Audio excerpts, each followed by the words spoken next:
मई 2024 की बात है। लोकसभा चुनाव के नतीजे आने शुरू हुए और अमेठी, जो कभी ईरानी का गढ़ थी, अब उनके लिए एक कड़वी याद बन चुकी थी। 2019 में उन्होंने कांग्रेस के दिग्गज राहुल गांधी को हराकर अमेठी को बीजेपी का किला बनाया था, लेकिन 2024 में कांग्रेस के किशोरी लाल शर्मा ने उन्हें 1.67 लाख करोड़ के अंतर से हरा दिया। यह हार स्मृति के लिए सिर्फ एक चुनावी नतीजा नहीं था, ये एक झटका था जिसने उनकी सियासी जमीन हिला दी। अमेठी की गलियों में उनके पोस्टर, जिन पर लिखा था विकास की गंगा, स्मृति की अमेठी, अब धूल खा रहे थे। उनके कार्यालय में कार्यकर्ताओं की भीड़ कम हो चुकी थी। स्मृति, जो कभी टीवी स्टूडियो से लेकर संसद तक अपनी तेज तर्रार वाणी से जानी जाती थी, अब खामोश थी। लेकिन ये खामोशी ज्यादा दिन नहीं टिकी। चुनावी हार के बाद स्मृति दिल्ली लौटी। बीजेपी मुख्यालय में हलचल थी, नई सरकार बन रही थी, मंत्रियों की सूची तैयार हो रही थी और संगठन में नई जिम्मेदारियां बांटी जा रही थी। लेकिन स्मृति के हिस्से में कुछ नहीं आया, ना मंत्रालय, ना संगठन में कोई बड़ी भूमिका। 2024-25 तक जब बीजेपी ने कई बड़े फैसले लिए, चाहे वो नीति आयोग की नियुक्तियां हो या राज्यसभा के लिए नए चेहरे, स्मृति का नाम कहीं नहीं था। सोशल मीडिया पर चर्चा हो गई। एक ट्वीट में लिखा था, स्मृति जी, अमेठी हारी, मंत्रालय गया, अब क्या स्टूडियो की शेरनी बनेगी। एक अन्य यूजर ने तंज कसा, 49 की उम्र में स्मृति की रिटायरमेंट नहीं होगी। लेकिन बीजेपी ने तो उन्हें साइडलाइन ही कर दिया। स्मृति ने इन तानों को नजरअंदाज किया और फैसला किया कि वो चुप नहीं रहेंगी। उन्होंने न्यूज़ चैनलों पर इंटरव्यू देना शुरू कर दिया। हर इंटरव्यू में वो वही दोहराती, मेरी सियासी पारी अभी खत्म नहीं हुई। 49 की उम्र में रिटायरमेंट ये मेरे लिए नहीं है। लेकिन सवाल ये था, वो ये बात बार बार किसको सुना रही थी? जनता को, बीजेपी को, या शायद खुद को? स्मृति ईरानी का नाम कभी संसद में विपक्ष को ललकारने के लिए जाना जाता था। उनकी स्पीच, चाहे वो संसद में हो या रैलियों में, आग उगलती थी। लेकिन 2024 की हार के बाद उनका रण क्षेत्र बन गया। अब वो न्यूज़ चैनलों के स्टूडियो में नजर आने लगी। एनडीटीवी, टाइम्स नाउ, रिपब्लिक, हर बड़े चैनल पर स्मृति थी। एक इंटरव्यू में एंकर ने पूछा, स्मृति जी, अमेठी की हार के बाद आपकी अगली रणनीति क्या है? स्मृति ने अपनी चीप परिचित शैली में जवाब दिया, हार जीत सियासत का हिस्सा है। और अमेठी में 5 साल तक काम किया, स्कूल बनवाए, सड़कें बनवाए, डिजिटल कनेक्टिविटी लाई। मेरी लड़ाई जनता के लिए थी और रहेगी। एंकर ने तंज भरा सवाल दागा, लेकिन बीजेपी ने आपको कोई जिम्मेदारी क्यों नहीं दी? स्मृति ने मुस्कुराते हुए कहा, जिम्मेदारी कोई देता है नहीं, खुद बनानी पड़ती है। मैं आज भी बीजेपी की सिपाही हूँ। ये इंटरव्यू वायरल हो गया। ट्विटर पर #स्मृति रिटर्न्स ट्रेंड करने लगा।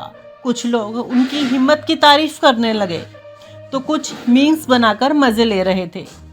एक मीम्स में लिखा था, स्मृति जी, ना मंत्रालय ना संगठन, लेकिन टीआरपी तो बरकरार है। स्मृति की मीडिया उपस्थिति सिर्फ न्यूज़ चैनलों तक सीमित थी। खबरें उड़ने लगी कि वो मुंबई लौट रही हैं। वही मुंबई जहां उन्होंने क्योंकि सास भी कभी बहू थी में तुलसी के किरदार से घर घर में पहचान बनाई थी। चर्चा थी कि एक बड़ा प्रोडक्शन हाउस उन्हें एक नए टीवी सीरियल में लॉन्च करने जा रहा है। सीरियल का नाम है सियासत की सास। हालांकि ये खबर पूरी तरह पक्की नहीं थी, लेकिन सोशल मीडिया पर लोगों ने इसे लपक लिया। एक यूजर ने लिखा, स्मृति जी, संसद से स्टूडियो तक और अब सास बहू ड्रामा, ये तो कमबैक नहीं, कमबैक का ट्रेलर है। स्मृति ने इन खबरों पर कोई टिप्पणी नहीं दी, लेकिन उनके इंटरव्यू में एक बात बार बार सामने आ रही थी, मेरी कहानी अभी खत्म नहीं हुई। वो ये बात इतने जोर शोर से कह रही थी कि लोग कयास लगाने लगे, क्या वो बीजेपी हाईकमान को संदेश दे रही है? क्या वो अमेठी की जनता को फिर से लुभाने की कोशिश कर रही है, या वो अपने पुराने प्रतिद्वंदी राहुल गांधी को चिढ़ाने की कोशिश कर रही है, जिन्होंने 2024 में अमेठी छोड़कर रायबरेली से जीत हासिल की थी। सियासत का सन्नाटा और स्मृति का शोर। 2024 से 25 तक बीजेपी में कई बड़े बदलाव हुए। नए चेहरों को मंत्रालय मिले, संगठन में नई नियुक्तियां हुई और नीति आयोग जैसे बड़े मंचों पर नए लोग सामने आए, लेकिन स्मृति ईरानी का नाम कहीं नहीं था। ये वही स्मृति थी जो कभी मानव संसाधन विकास मंत्रालय और कपड़ा मंत्रालय संभाल चुकी थी, और वो स्मृति जिन्होंने 2019 में राहुल गांधी को हराकर बीजेपी का परचम लहराया था, लेकिन अब वो सिर्फ टीवी स्क्रीन पर नजर आ रही थी। स्मृति की चुप्पी और उनकी मीडिया उपस्थिति के बीच का विरोधाभास लोगों का ध्यान खींच रहा था। एक तरफ वो इंटरव्यू में कह रही थी 49 की उम्र में रिटायरमेंट नहीं होता, मैं अभी सियासत में वापसी करूंगी, क्योंकि दूसरी तरफ बीजेपी की ओर से कोई संकेत नहीं था कि उनकी वापसी की कोई योजना है। एक इंटरव्यू में स्मृति ने कहा, मैंने अमेठी में जो काम किया वो इतिहास में दर्ज है। स्कूल, सड़कें, अस्पताल, मैंने जनता के लिए दिन रात मेहनत की है, लेकिन सोशल मीडिया पर लोगों के तंज कसा, मैडम इतिहास तो ठीक है, लेकिन जनता ने 2024 में आपको वर्तमान से बाहर कर दिया। स्मृति की मीडिया रणनीति साफ थी, वो हर बड़े मंच पर अपनी बात रख रही थी, चाहे वो न्यूज चैनल हो, यूट्यूब इंटरव्यू हो या सोशल मीडिया पर उनकी पुरानी स्पीच के क्लिप्स। स्मृति हर जगह थी। एक यूट्यूब चैनल पर उन्होंने कहा, सियासत में उतार चढ़ाव आते हैं, मैंने विपक्ष को संसद में ललकारा है और जरूरत पड़ी तो फिर ललकारूंगी। इस बयान ने हलचल मचा दी। कुछ लोगों ने इसे उनकी हिम्मत माना तो कुछ ने इसे बेकार का शोर कहा। एक ट्विटर यूजर ने लिखा, स्मृति जी आप तो ललकार रही हैं, लेकिन बीजेपी ने तो आपको साइडलाइन कर दिया, अब स्टूडियो में ललकारने से क्या होगा। इसी बीच स्मृति ने एक नई पहल शुरू की, स्मृति संवाद। इसके तहत वो सोशल मीडिया पर लाइव सेशन करती थी, जहां वो जनता के सवालों के जवाब देती। एक सेशन में एक यूजर ने पूछा, स्मृति जी आप बीजेपी को क्या संदेश देना चाहती हैं।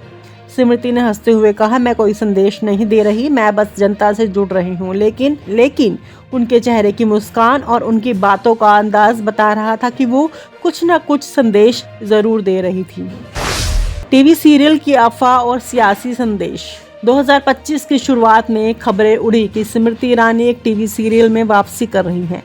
ये वही स्मृति थी जिन्होंने 2000 के दशक में क्योंकि सास भी कभी बहू थी से टीवी की दुनिया में तहलका मचाया था। खबर थी कि नया सीरियल एक सियासी ड्रामा होगा जिसमें स्मृति एक नेता की भूमिका निभाएगी जो साजिशों और चुनौतियों के बावजूद वापसी करती है। हालांकि ये खबर आधिकारिक तौर पर पुष्टि नहीं हुई है, लेकिन सोशल मीडिया पर हंगामा मच गया। एक यूजर ने लिखा, स्मृति जी क्या ये सीरियल आपकी सियासी कहानी का रीमेक है? अमेठी से हार, बीजेपी से साइडलाइन और अब टीवी पर कमबैक। स्मृति ने इन खबरों पर चुप्पी साध रखी थी, लेकिन उनके इंटरव्यू में एक बात बार बार सामने आ रही थी, मेरी सियासी पारी अभी खत्म नहीं हुई। वो ये बात इतने आत्मविश्वास से कहती थी कि लोग कयास लगाने लगे, क्या वो बीजेपी में हाईकमान को बता रही हैं कि वो अभी भी रेस में है? क्या वो अमेठी की जनता को फिर से लुभाने की कोशिश कर रही है, या शायद वो राहुल गांधी को तंज कस रही है जिन्होंने 2024 में रायबरेली से जीत हासिल की थी। एक न्यूज चैनल पर स्मृति ने कहा, सियासत में टाइमिंग सब कुछ है, मैंने 2019 में अमेठी जीती क्योंकि मैंने जनता का भरोसा जीता। 2024 में जनता ने मुझे ब्रेक दिया, लेकिन मैं वापसी करूंगी। इस बयान ने सियासी गलियारों में हलचल मचा दी। कुछ लोगों ने इसे उनकी हिम्मत माना तो कुछ ने इसे बेकार का ड्रामा कहा। वापसी का सपना या टीआरपी का खेल। 2025 के मध्य तक स्मृति ईरानी एक बार फिर सुर्खियों में थी। उनकी मीडिया उपस्थिति, उनके इंटरव्यू और टीवी सीरियल की अफवाहों ने उन्हें फिर चर्चा में ला दिया। लेकिन सवाल वही था, क्या अब उनकी सियासी वापसी की रणनीति थी या बस टीआरपी और सुर्खियों का खेल? स्मृति के इंटरव्यू में एक बात साफ थी, वो बार बार कह रही थी 49 की उम्र में रिटायरमेंट नहीं होता, लेकिन बीजेपी की ओर से संकेत नहीं था कि उनकी वापसी की योजना है। पार्टी में नए चेहरे को मौका मिल रहा था, स्मृति बस स्टूडियो में अपनी बात रख रही थी।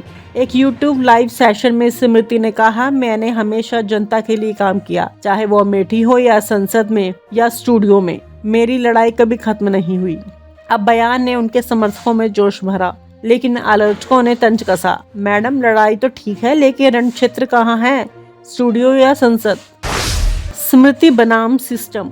तो दोस्तों, ये थी स्मृति ईरानी की व्यंग्यात्मक कहानी। 2029 में उन्होंने अमेठी जीतकर इतिहास रचा, लेकिन 2024 में वे खुद इतिहास बन गई। ना मंत्रालय, ना संगठन, ना जिम्मेदारी, लेकिन स्मृति ने हार नहीं मानी। न्यूज़ चैनल, यूट्यूब और टीवी सीरियल की अफवाहों के जरिए वो बार बार कह रही है, मेरी पारी अभी खत्म नहीं हुई। लेकिन सवाल ये है, क्या स्मृति वाकई सियासत में वापसी करेगी या ये सब सिर्फ टीआरपी और सुर्खियों का खेल है? क्या वो बीजेपी को संदेश दे रही है, जनता को लुभा रही है, या बस खुद को बता रही है 49 में रिटायरमेंट नहीं होता? और आप हमसे जुड़े रहने के लिए सब्सक्राइब करें YouTube पर, फॉलो करें ट्विटर पर और लाइक करें Facebook पर। और ज्यादा जानकारी के लिए आपको टाइप करना होगा सिर्फ न्यूज़ नशा।